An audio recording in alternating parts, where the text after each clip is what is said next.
Hey everybody, Dan Reed here, the Culinary Libertarian. A little mise en place, a little bit of everything in order before we get going. You can find and like me on social media at the Facebook page is Food and Rothbard, Rothbard, or you can also like me on Twitter, and I forgot what that one is. You can also go to the blog page, www.culinarylibertarian.com, and on the main page you'll see a tab for social media, and there you can find all my buttons for the different thingy things, and you can also find my Patreon account. If you like my show and like what I'm doing, you can donate a little bit to keep the proverbial lights on, as it were.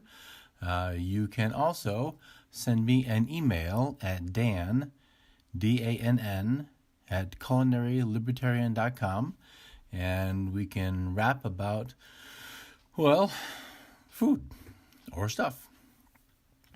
So today I want to talk about soup. Soups are, well, I like soups. Soups are good, but now that we're getting into cooler weather, at least in my neck of the woods, it's certainly more soup weather than in the middle of August. And I see lots of cooks struggling with flavor. How do I, says our fictitious cook, get soup to taste good? Well, that's really a pretty good question, and the same principles that apply to making a soup taste good are the same things that we're going to use when we do a braise. Say we make veal ossobuco, or short ribs, or a stew, or even if we're cooking some chicken breasts or veal scallopini or a piece of fish in a saute pan.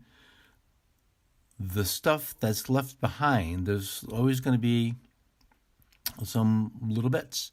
The little bits are what the French call the fond, F-O-N-D, which is the foundation. That's the base for the flavor. How we get that out of the pan and into the bowl and into our tummies is the process we're going to talk about today, which is making that flavor come alive, come out, come, into our bowl, into our food, into our mouth. Yum, yum. So let's talk a little bit about soup nomenclature. There are a wide variety of kinds of soups. It can be pretty simple. We can have thin soup or thick soup.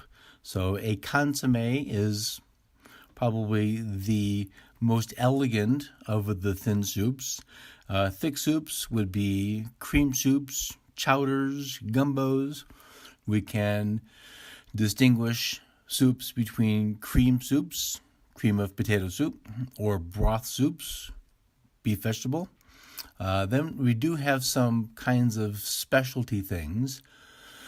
A chowder is a kind of a specialty soup, and there is some give and play on what the definition is of a chowder. To me, a chowder really has to have potatoes and bacon, and everything after that can or cannot be. For example, a clam chowder. A Manhattan clam chowder is red from lots of tomatoes. A New England clam chowder is, yes, Simpsons, is creamy. And everybody is probably mostly familiar with the New England style of clam chowder. There is a class of soup in the Escoffier book La Guide Culinaire called the potage. Potage is another word for soup, and in some senses it is exactly the word for soup, so I can't make the argument about it. I can just tell you what's in the book. We also have the gumbo, which I mentioned before, as a kind of a specialty kind of a specialty soup, partly, I think, this is conjecture, for the thickener used, which is a really dark roux. We talked about roux. Actually, we didn't talk about roux, so we're going to talk about roux. And we'll get into that in just a minute. And then the previously mentioned consommé, which is a clarified soup.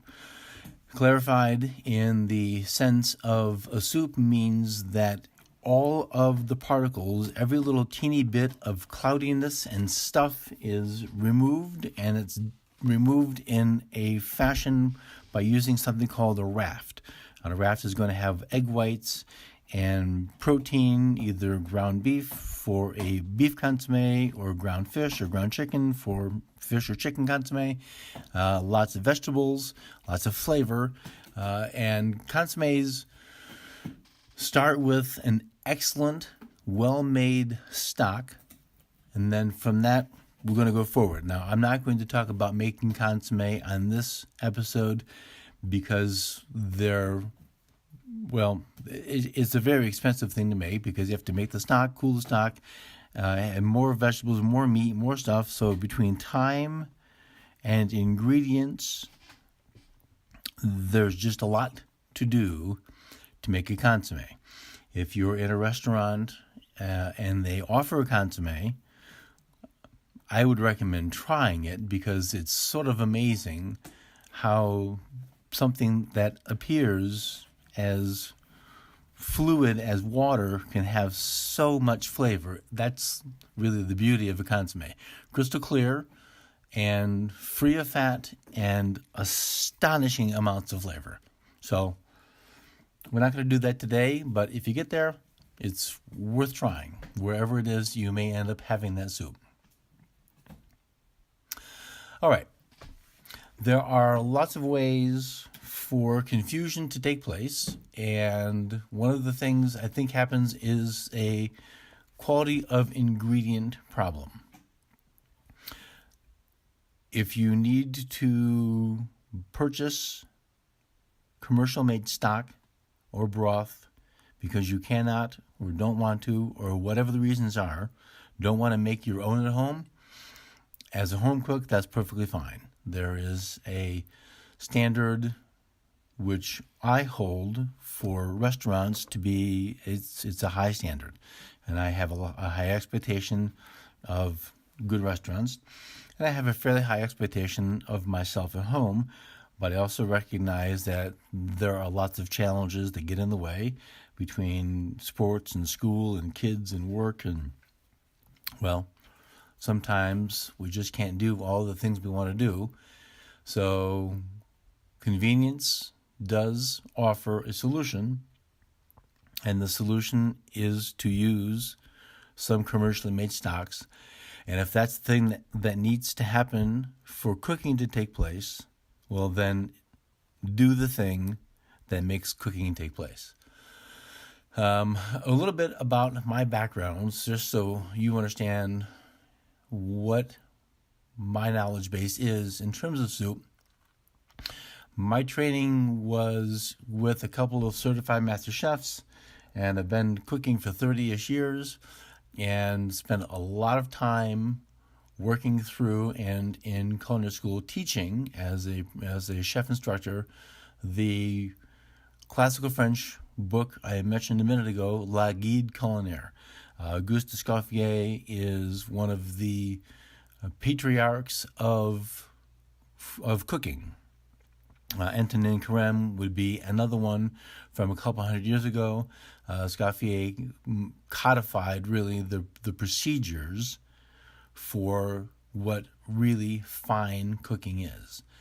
And it is from this place that I come with knowledge about flavor and building soups and sauces and all this stuff.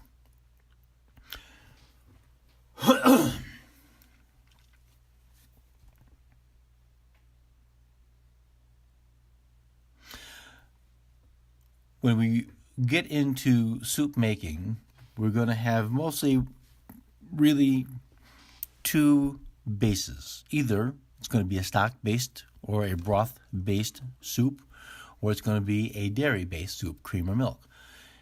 The thickener we're going to use mostly, if it's going to be thickened soup, is going to be a roux. Now, roux is a mix of equal parts by weight of flour and butter. Now, at home, we're going to use whole butter, which is how the butter comes out of the box in the little wrappers. For our needs everywhere, we do not use margarine. Margarine should be avoided at all costs. Butter is by far the superior choice. If you are making a roux for a chowder and you happen to be a person who saves bacon fat, the bacon fat would be an excellent choice in a case of a chowder for the thickening agent.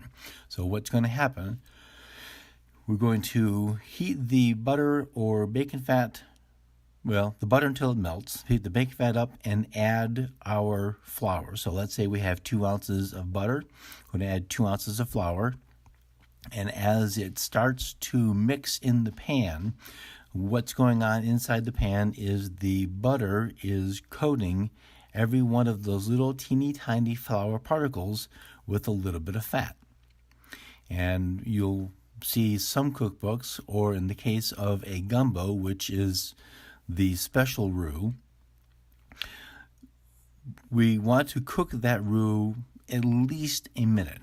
Now, we want to cook that on kind of low to medium heat. What can happen on really high heat is things go from no color at all to being browned or black and burnt. And when things get burnt, there is no retreat. There's garbage and start over. So slower is better. Heat and the browning process are cumulative. It may take longer over slower time to brown the roux if that's what we're looking for, but slow is better, certainly when we're learning what we're doing in building the flavors, because burn's bad. So let me divert a minute to the gumbo roux. A gumbo roux is going to be nearly burnt, but not burnt. It's going to be as dark as coffee grounds, and it has an aroma that is really difficult to describe, but the aroma of that very dark roux is also the flavor of the very dark roux, and that's one of the main components to a gumbo. It needs to have that, we'll say rather peculiar taste, because mostly we don't eat things that are cooked that dark. It's not burnt, but maybe two steps away from that. The other things in gumbos are going to be okra and sassafras. Sassafras in the powdered form also goes by the name of gumbo filet, and that's also a thickening agent, but it adds another element of flavor. We'll make gumbos a separate episode, but for now, that's what we need to know.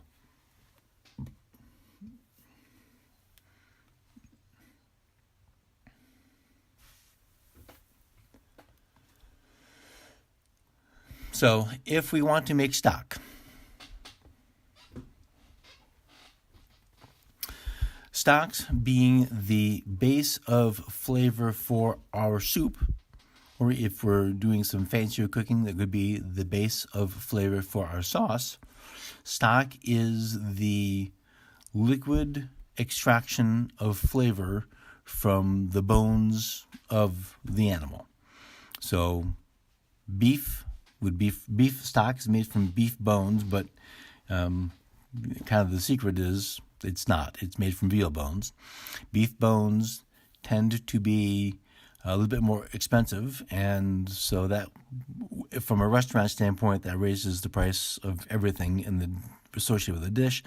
The bigger problem with beef bones is, A, they're harder to come by, and 2, they have a higher amount of fat in them, which isn't altogether a problem, but it doesn't end up producing a spectacular beef stock.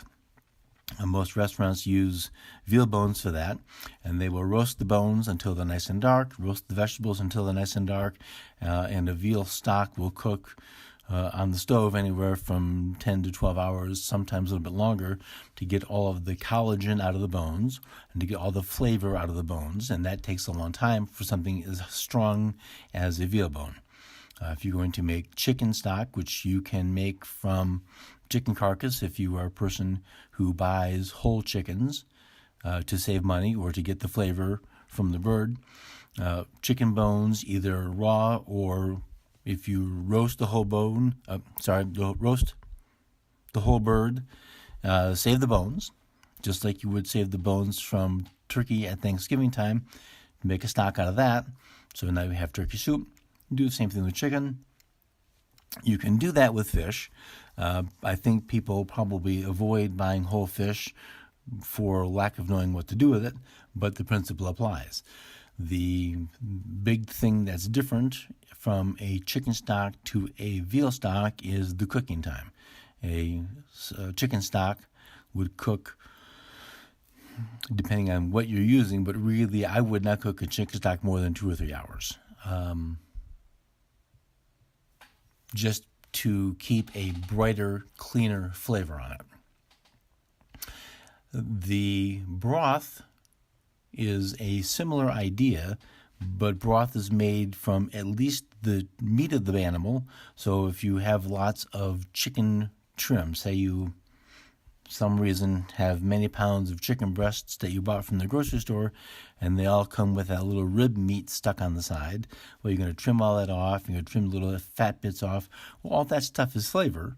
So put that in a pot of some water, add some aromatics. Aromatics are the vegetables, carrots, celery, onions, and then we can sort of get not fancier, but we can expand the flavor profile from those 3 things. Carrots, celery, onions is called mirepoix. We can add fennel and leeks and parsnips and mushroom stems to add a depth of flavor to our stock or to our soup, which once we have a better flavored stock or soup, we'll just say stock, then we are going to end up having a better soup or a better sauce or whatever we're making. So the foundation of the thing is going to be the stock. So the better that is, the better our final product is going to be. All right. We've got the roux or the idea of the roux. We've got the stock made. If we're going to use milk, we're going to use milk. I would recommend whole milk, high-fat milk. I would not use cream as the main base. I would use cream as a last addition just to give it an extra punch of fat, because cream is anywhere from 34 to 40% butterfat, and whole milk is 3 to 4% butterfat. So that extra richness, but this would be a case of definitely having too much of a good thing. I think a cream soup made actually all from cream, it just would not sit nicely in the tummy. All right, so let's say we're making a beef soup. So we're going to go to the store, and they do sell beef stew bits. I don't see anything wrong with buying beef stew bits. If you're a person who knows how to cut up meat into bite-sized bits and you know what piece you want to have, there's no reason not to do that, but they've made it fairly easy. So we have our beef bits and we have our mirepoix, our carrots, celery, and onions. And if you want the leeks and the fennel and the parsnips, that's fine too. The base for flavor begins with that clean pan, or a clean pan. We didn't talk about pans yet, and just real quickly, a thicker bottomed pan is more important than thicker walls, because the thicker the bottom, the more it diffuses the heat evenly and doesn't have as many hot spots, is far superior than those really thin stainless steel pans, which get hot very quickly, but have hot spots and are prone to burning things in certain areas, and it just they are not all that well suited for consistency. So I prefer a thick bottomed pan for whatever it is I'm cooking, because it holds heat and it doesn't burn. Well, can, but not as easily. So we have our hot pan. Into our hot pan, and how hot is a hot pan? Well, when you add your oil, I'm not using whole butter here because whole butter will burn quickly, because the butter salad, the milk solids in the butter will burn, and that's bad. I would use bacon fat. I would even use I would use olive oil. I would even use extra virgin olive oil. And yes, I know, I can already hear you. Oh my gosh, she's doing what? Yeah, I would do that. I would use peanut oil. I personally would stay away from soybean oil, and I would stay away from canola oil. A little bit of fat in the bottom of the pan. If it starts to smoke a little bit, that's okay. This is where having organization is really critical. And I used that phrase at the beginning of the episode, mise en place. That means having everything together, everything ready to go. So the meat is out of the package, the plastic is thrown away, all of your vegetables are cut. If you're using fresh herbs, those are ready to go. You've got water, because we do use water as the base for a stock if we're making stock, or we have our stock at the ready if we're making soup. Everything's ready to go. So the pan's hot, the oil's in, it's smoking a little bit.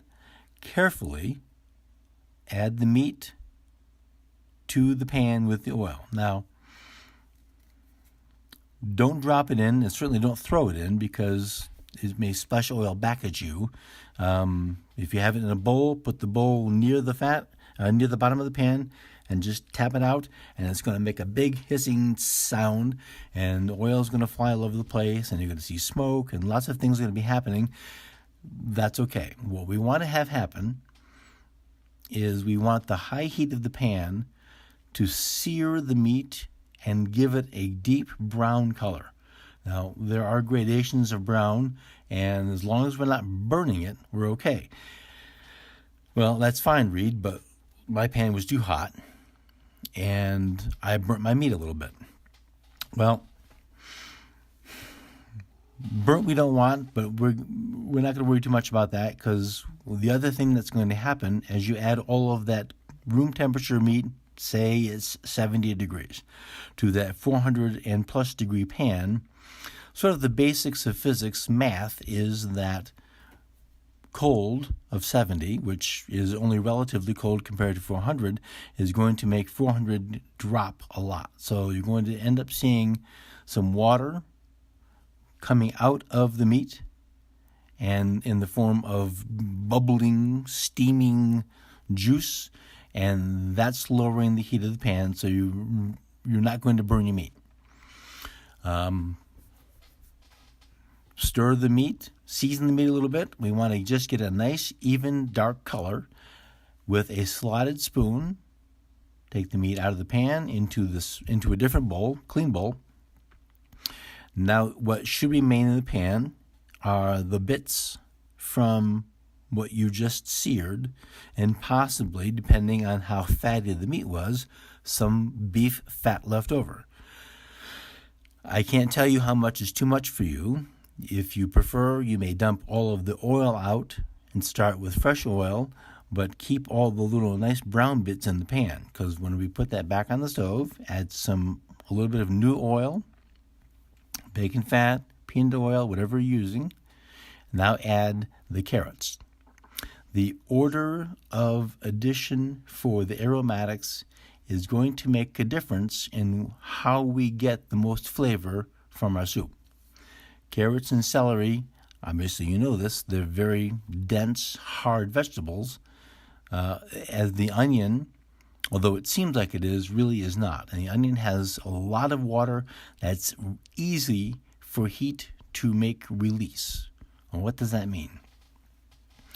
As you're cooking your vegetables on that high heat, the celery and the carrots, and if you're using them, parsnips, and to some degree fennel, they have a lot of vegetable stuff, cellulose, to get through that has to be cooked down so that as those cellulose cells deteriorate and start to break down from the cooking, they're going to release their water. Now, celery has a lot more available water than a carrot does, but because the carrot is so strong, it's going to take longer for it to brown than it will take for the onion to brown. So carrots, then celery, then onions, but look at the vegetables in the pot, see if they're starting to brown, then add the next thing. The goal here, and the reason we're choosing to do it in these steps, is for the caramel that is what that brown is on the outside of the meat, and especially on the outside of the vegetables, because even though you don't see it, there is some natural sugar in the vegetables, carrots more than in celery. As that browns, that caramel is going to wash off of the food into the soup, and that's where the color and that deep flavor come from. So when you go to those places that serve like, wow, that's just the best soup ever, how'd they do that? The hope is they did sound cooking practices as opposed to opening a jar with the base. Now, bases have gotten better over the years, but that is not an endorsement to use them. Sound cooking is the way to go. So we have our brown meat, our brown carrots and celery and onions and the other aromatics if you've chosen to use them. If you want to add garlic, at the last stage of the dry, hot heat is the time to add garlic. Same idea applies. Thinner things are going to brown much more quickly than thicker things. And all things being equal, garlic and carrots cut the same size. The garlic will brown and maybe burn before the carrot will. And let me tell you, burned garlic, well, there are a few things worse on the planet than that, and that's pretty darn bad. So, our base. The fond is in the pan, the meat is in a bowl, the vegetables are browning. Now what do? If the vegetables are starting to burn, we need to do something sooner than later to fix the problem, because burn is what we want to avoid. All of these steps up to this point have been to develop color on the food and a little bit of foundation in the bottom of the pan, which is that nice dark brown layer that's going to be the flavor base for our soup. If we see that it's getting too hot too fast, don't panic, but this is the time we need to add something that's wet. So if you are going to make a beef and tomato soup, this would be the time to add diced tomatoes. If you're making a beef mushroom soup, this is the time to add a little bit of oil and some of the mushrooms. The tomatoes and the mushrooms, even though they don't exactly look like it, are water. They have, obviously, tomatoes much more water than mushrooms do, but mushrooms, they hide their water inside their little mushroom cells, and as they break down, the water starts to come out. As the water is coming out of the vegetables into the pan, a couple of things are happening. The water is deglazing. That's the cooking term for washing that caramel off of the bottom of the pan and making it part of your soup or part of your sauce. The temperature of the pan is also dropping drastically. Since water boils at sea level at 212 degrees, all of that high heat that was being used to sear the vegetables and the meat to get that color, that's gone. So whatever didn't get seared is now not going to get seared because we've got something in the pan that is in the form of water. It can be tomatoes and mushrooms are the most obvious. It could be some wetter vegetables. It could be actually putting in the stock. It could be anything that's going to make the temperature of the pan drop and water come into the pan.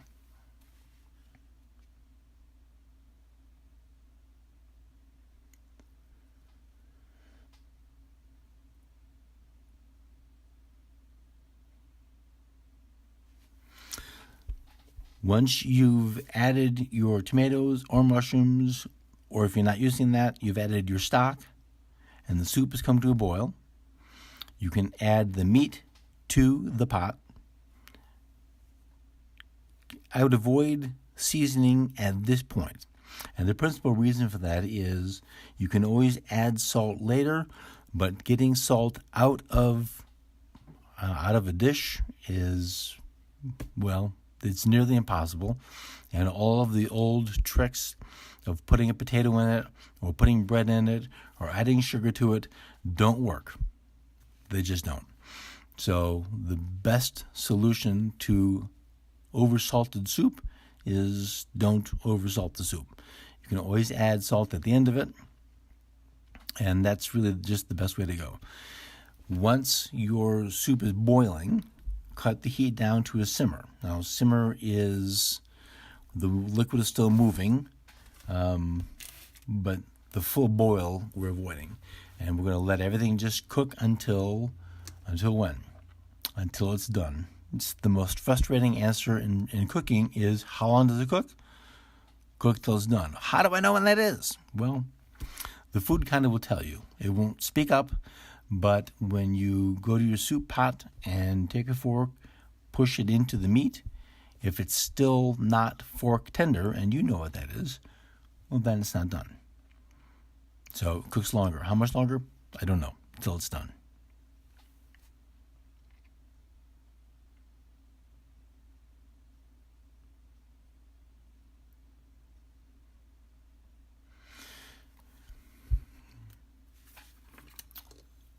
Some cooks who I've talked to with, be it either professional cooks or just moms, find the list of ingredients too burdensome. I don't know what this thing is. I don't know what that thing is. My store doesn't sell this, so I can't make the soup.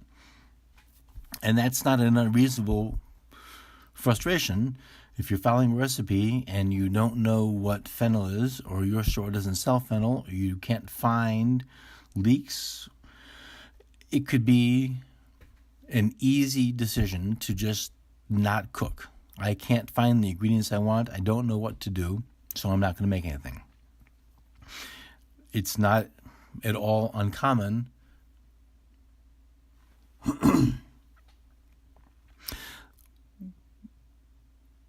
what I think cookbook writers miss is giving cookbook readers permission to make changes. If there are things you can't find or don't want, and what kind of a substitution can you make? Can I double up the onions if I don't want to have leeks? Can I add more celery if I don't like carrots? Can I do one thing or the other if I don't like the other thing? The answer in all cases is absolutely.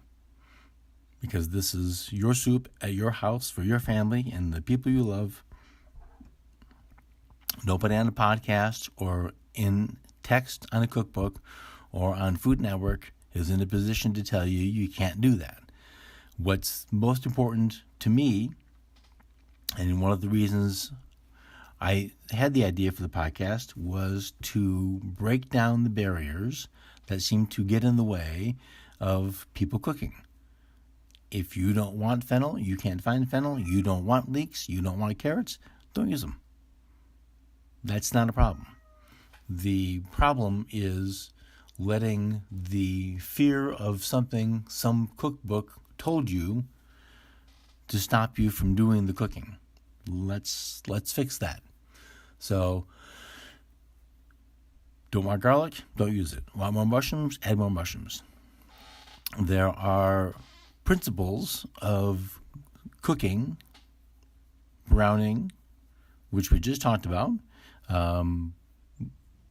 even with substitutions, which should be followed to maximize flavor. Will the food police come to your house if you don't do that? Not at all.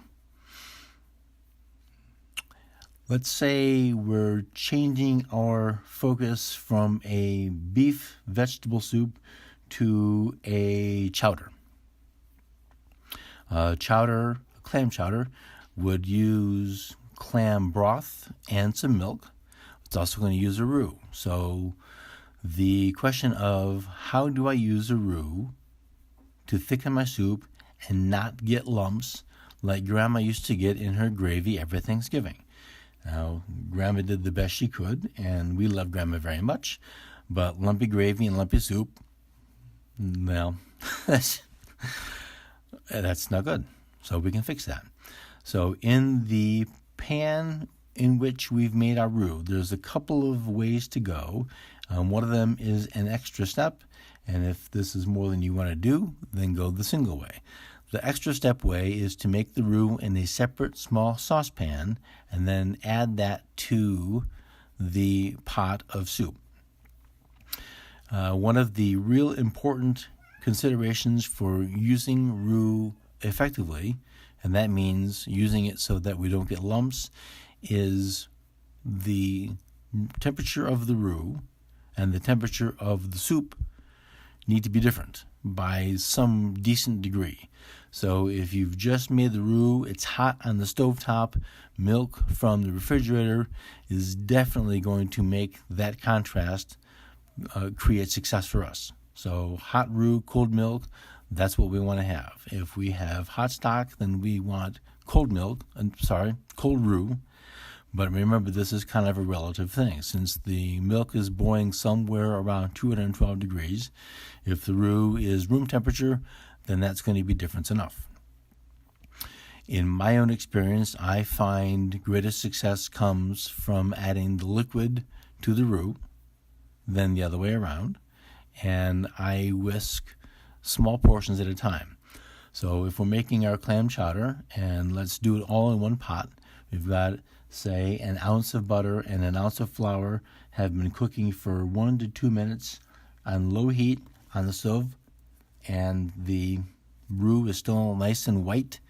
I'm going to add some of the clam broth to that pot, and maybe a cup or two at a time.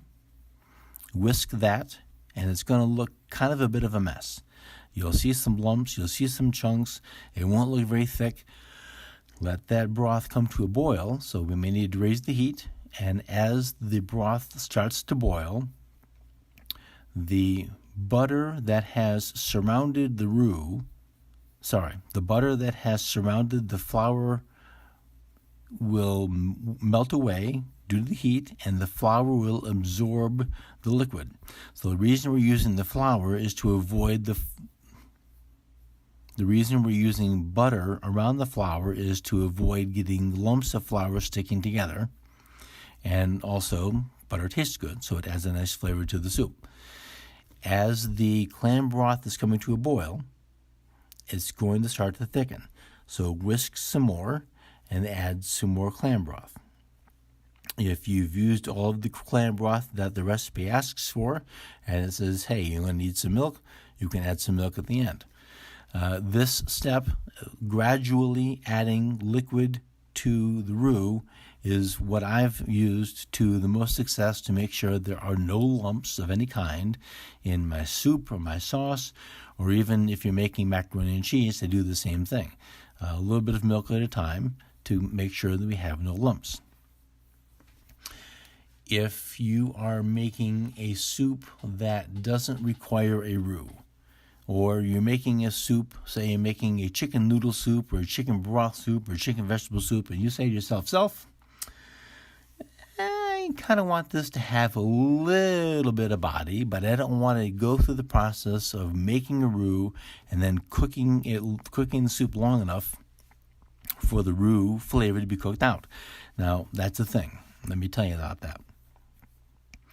Flour takes about 20 minutes to fully thicken a soup, and also for the flour taste to go away. So roux are spectacular thickening agents, but they are not instant thickening agents. If you have this chicken noodle soup, this chicken vegetable soup, and you're thinking, yeah, it's really cold and I want some viscosity. Yeah, no one says that. I want a thicker soup. Well, one of the things you can do is mix equal parts of cornstarch with water, or if you have a thickener called arrowroot, which is a tropical root that's dried and ground and for all intents and purposes looks like cornstarch, but does thicken better than cornstarch. Mix that with water. That's called a slurry. When your soup is boiling, add just a little tiny bit at a time, and that will thicken almost immediately. I would let it boil a good 2 or 3 minutes afterward just to see the full effects, but then you'll see how little is little? Half a teaspoon. Start small. This is one of those things, just like adding too much salt, there is no real solution to fixing over-thickened soup that's been thickened with cornstarch or arrowroot. You have to add more water to it. The problem with that is if the flavor was exactly what you wanted and now you're adding more water, you're diluting the flavor. So loveliness is gone. We may have properly thickened soup, but it doesn't taste like it was supposed to, and that's unhappiness. And unhappiness is easy to avoid by adding just a little bit at a time, and use a half a teaspoon at a time if you have to. If you're concerned that someone's going to bump you and bloop, then the whole half a cup goes in. That would be unhappy. We don't want unhappy. For a thickener that doesn't require starch, what can we do for, say, a cream of carrot soup? Well, I mentioned a minute ago that carrots have cellulose. Cellulose is kind of like a wood fiber, and it has a spectacular thickening ability, and it's pretty much in all vegetables. And just so we know, zucchini and yellow squash, they're fruits. We cook them like vegetables, but they're not. So we know this about potatoes. Potatoes have lots of starch. So maybe you wanted to make a cream of carrot or a cream of parsnip. You should do that, by the way. Fennel has some cellulose. Onions, less so than the woodier kinds of vegetables. Squashes, excellent for pureed thick soups. Now, let me just make an observation. If you have one of those handheld immersion blenders that kind of look like a culinary outboard motor, they go bzz, bzz, those are spectacular. Probably the easiest way to puree a soup is with one of those immersion blenders. If you are a little more old-fashioned and have, as I do, only a mixer that has the glass thing or the metal thing, well, that's fine too. Here's where the note of caution comes in. And do not fill your mixer so full. How full is so full? 2/3 or more. Keep it about half full. When you turn the mixer on, sometimes mixers tend to want to spew their insides outside. Well, that's perfectly fine. It makes a big mess, but no harm done if you're making a smoothie in the morning. Lots of harm done if you're doing this with a very, very hot soup. Hot cream soups tend to stick, and hot cream soups which stick to skin burns skin longer than just water soups. So take great care if you want to. It's a good idea to put a kitchen towel over the top of your blender blender, before you hit start, just to make sure anything that comes out doesn't burn, because burning is bad.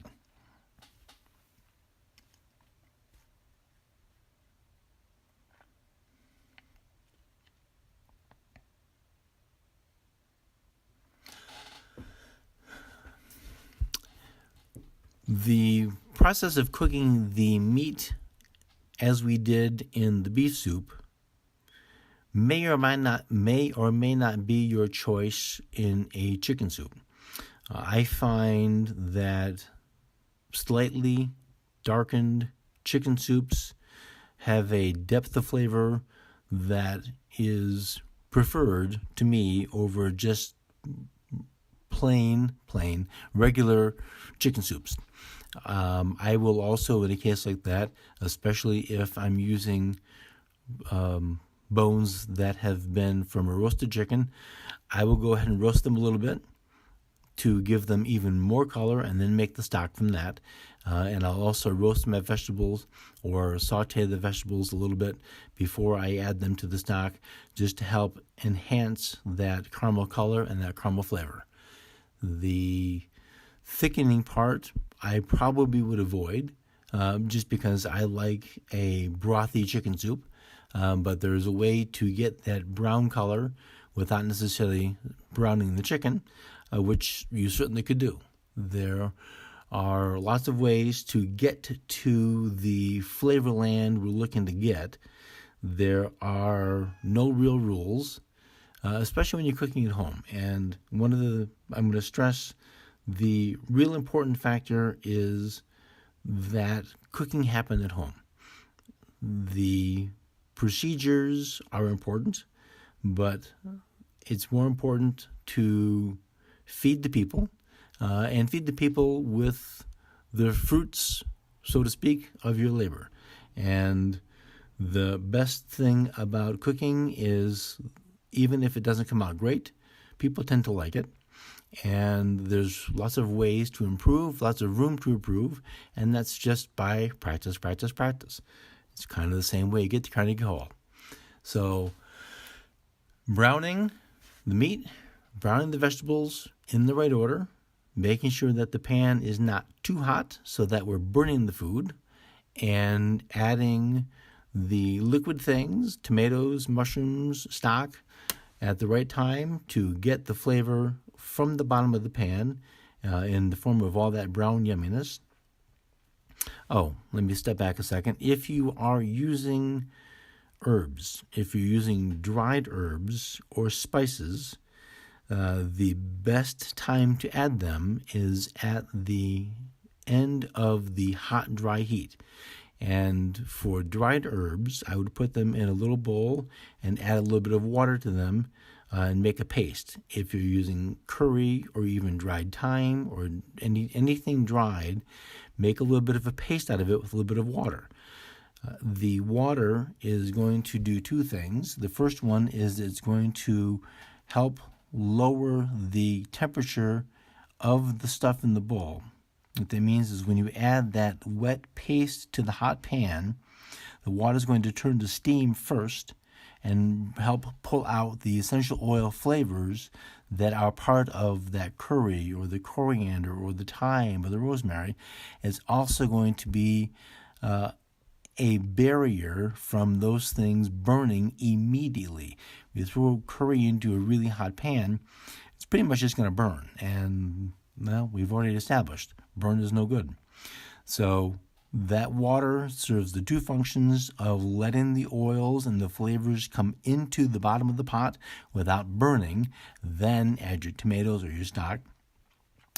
Same thing, same time if you're using fresh herbs. Fresh thyme, fresh rosemary, fresh marjoram, fresh oregano. Just before you add anything wet, put it in the pan. Now, the fresh already has water in it. That's the fresh part. So you hear it snap and it'll crackle and it might spit, and that's the flavor coming out into the oil. And then add your wet stuff. Now, if you were using something, say, parsley or cilantro or basil, those I would save to the end. And the reason is that they have nearly no oils compared to, say, the thyme. And so their flavors is volatile. That means that their flavor goes up with the steam. So when you add fresh basil at the beginning and cook it for several hours, well, the basil flavor is pretty much gone. And you may have said, well, see, I told you I can't cook. I can't taste the basil. Well, that's because no one told you what was the right thing to do. It's not your fault because you didn't get told right. You just didn't know. Now you do. Dry basil can go in the beginning because it's been dried. Fresh basil at the end, and let the heat of the thing, the dish, whatever you're making, that's going to be enough to pull that flavor out in those last minute or so of cooking. So mint can go either way. Mint can go in the beginning or the end, but I like it at the end for it's a a cleaner, fresher, unmuted kind of a flavor, which applies to the basil, cilantro, parsley. Depending on what you're making, oregano works that way. Chervil, tarragon, I think are better added at the end, just because you get a brighter, bolder, fresher, crisper herb flavor than if you put them in the high heat stage, where all the flavors end up getting kind of muted. And that's not gospel. That's just my own opinion. So I hope we have gotten at least a good start on basics for layers of flavor and building some foundations for a good soup or a good stock or even a good saute of the meat. And so I mentioned, let's say you're sauteing a chicken breast for dinner. Well, the same principle applies. Saute the meat, the chicken breast in the pan, get good sear on both sides, take it out of the pan, and finish that in the oven, or hold it off to the side for a moment while you add your aromatics to the exact same pan, a little bit more fat so that the aromatics can cook and they're coated in the fat. And if you're making, say, a fennel leeks and parsnip saute of chicken's browned, it's on a plate waiting for the vegetables to cook. Add the chicken breast on top of the cooked veggies, a little bit of broth or a little bit of water or a little bit of cream maybe, but probably not at first. Cover that, add that liquid to the pan. Tomatoes would be an excellent addition here. So with mushrooms, cover the pan and let all of that stuff cook, and give the pan a little bit of a whirl with your wrist or with a wooden spoon to get those brown bits off the bottom. Cover that so that the steam stays inside, and you're going to help cook the chicken breast faster because we want done chicken. And then you've kept all of the flavor in the pan, and that's all going to end up in your tummy, and that's yummy, yummy. And what's wrong with yummy, yummy? Well, it's a question that answers itself, not a thing. So thank you very much. I will see you on the next episode, and we'll do some more cooking. Thanks.